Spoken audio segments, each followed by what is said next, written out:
You know what I hear all the time that really annoys me is, well, this deck's getting a lot of support, so we have to hit it on the next ban list. Guys, shut up. They're not going to hit Shaddolls or Stellar Knights before a ban list, before they even come out. Why?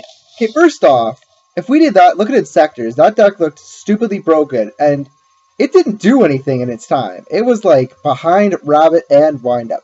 Then you had Insectors. And Insectors, was bad. It was good against the tier 2 decks, but it couldn't hold a candle to the tier 1s, which were Windup and...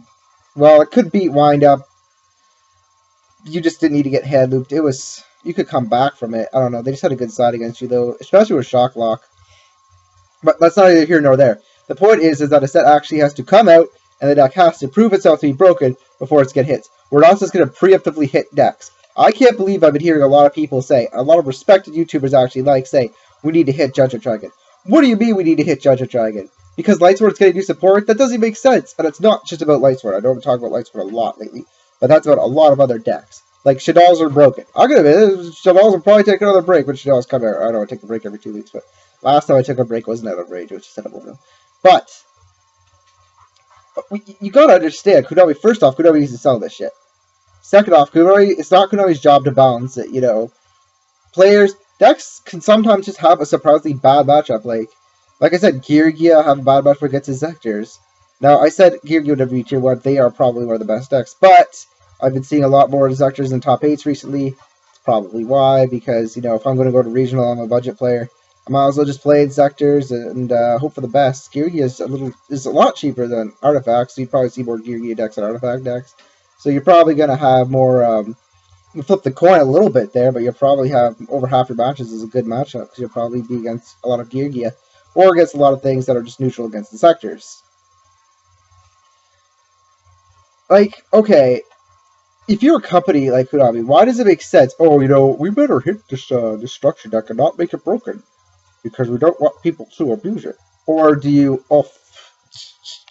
we're going to loosen the structure deck, if anything, so people will buy it. If anything's going to happen to Lightsword, or Shaddolls, or Stellar Knights, is that things that were limited or banned that made the decks too powerful are just going to get off the list, or they're going to hit things that do hurt the deck.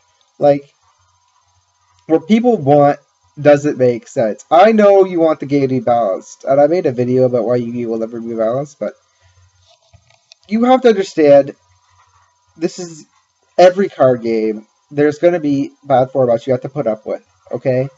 I know it sucks. That we have to wait only 4 months now. We're a little spoiled there. It used to be 6. I think an extra 2 months are a pretty big difference.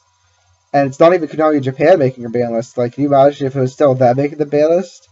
Now, the Konami list is fine now, according to some people. I personally think ours is much better than the Japanese one. But it's just the way she goes. Konami has to make their big bucks somehow. And they're just going to milk players that want to be tier 1.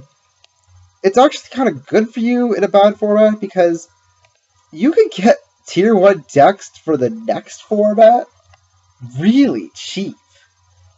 I've got my Herodic Atoms for $7, and the guy at Thunder charged for $7.50 in the Spellbook format.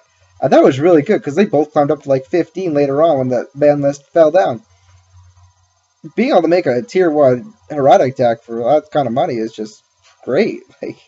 So, while I do hate bad formats and do kind of don't I'm not the kind of guy that's going to play in a bad format. You guys can say I'm whining and that I'm complaining all you want to, and shoot blue in the face, but if I'm not going to have any fun, I'm not going to freaking play. And if it's all Shaddolls, who wants to play in that kind of format? And I see where you're coming from, where you want to preemptively hit, because you don't want to play that kind of format, and you probably don't feel like taking a break from Yu-Gi-Oh! But that's just what's going to happen.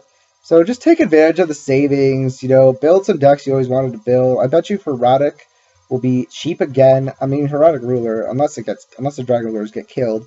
There's been rumors of the Dragunity card, which is probably a good another video topic, but, just save up some money, get some tier 1 decks for cheap, and just kind of enjoy life. That's all I gotta say. I'll talk to you guys later.